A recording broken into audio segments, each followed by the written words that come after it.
नमस्कार मित्रांनो, आज आपण एक माहितीपूर्वक परंतु दुर्लक्षित राहिलेला विषय म्हणजे रुग्णाचा दुसरं मत किंवा दुसरा सल्ला घेण्याचा अधिकार, ज्याला आपण राईट टू सेकंड ओपिनियन असं म्हणतो.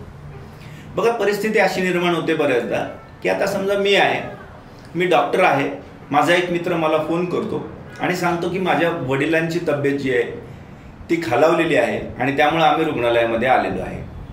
तर त्यावेळी त्याने दिलेल्या माहितीवरती मला काही अंदाज बांधणं हे शक्य नसतं आणि अशा वेळी मी त्याला सांगतो की तुझ्याकडे काही रिपोर्ट्स असतील, दवाखान्यामध्ये काही उपचार सुरू केलेले असतील तर त्याविषयी मला तू काही पाठवू शकतोस का.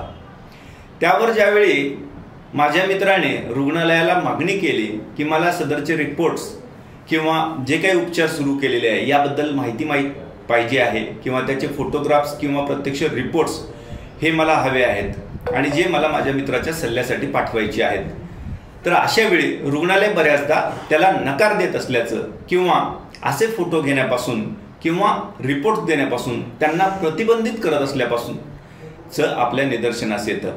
तर आता कायदेशीरदृष्ट्या हे योग्य आहे का हे आपल्याला समजून घ्यावं लागेल.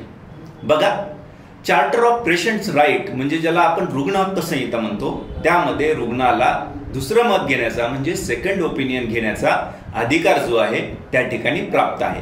तसेच महाराष्ट्र मेडिकल काउन्सिल, MCI, आत्ताची नॅशनल मेडिकल कमिशन याच्या इथिक्स एटिकेट्स रेग्युलेशन्स 2002 मध्ये देखील त्याची तरतूद आहे आणि कंझ्युमर प्रोटेक्शन ऍक्ट मध्ये रुग्णाला जर माहितीचा अभाव झाला तर त्याला डिफिशियन्सी इन सर्व्हिस असं देखील मानलं जातं.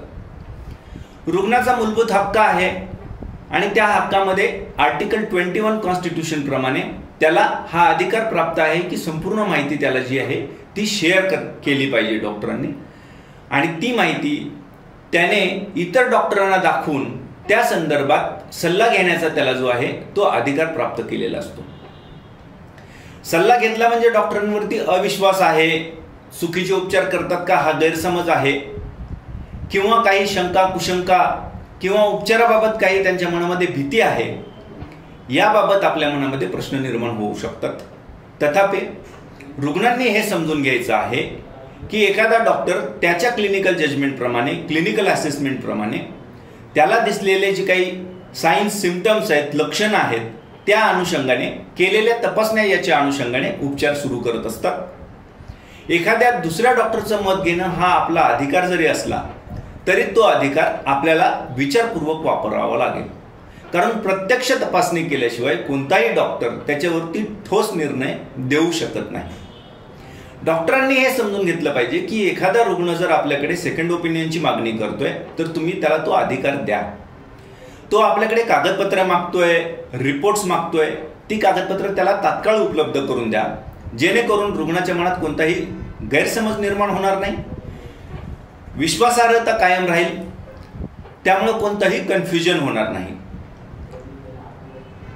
ज्या डॉक्टरांकडे सदरचा रुग्ण हा सेकंड ओपिनियन किंवा दुसऱ्या सल्ल्यासाठी जातो त्या डॉक्टरने त्याच्याकडे उपलब्ध माहितीच्या अनुषंगाने रुग्णांना माहिती शेअर करणं किंवा सध्या सुरू असलेले उपचाराबाबत टिप्पणी करणं किंवा रुग्णाला आपल्याकडे कसं खेचता येईल या अनुषंगाने प्रयत्न करणं हे चुकीचं असतं.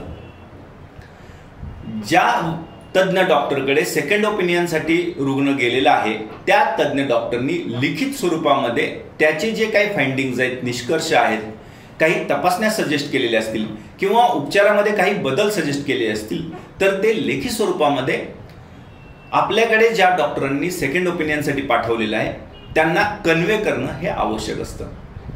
तसेच रुग्णांकडे चालू असलेल्या उपचाराविषयी कोणतेही निगेटिव्ह कमेंट्स करणं हे शक्यतो टाळायचं आहे. त्यामुळे डॉक्टर पेशंट रिलेशनशिपमध्ये विश्वासार्हता कमी होऊन कुठेतरी या टीका टिप्पणीमुळे आपलाच कलिग अडचणीमध्ये येणार नाही ना किंवा रुग्णाच्या मनात त्या उपचाराविषयी गैरसमज निर्माण होणार नाही ना याची दक्षता आपल्याला घ्यावयाची आहे.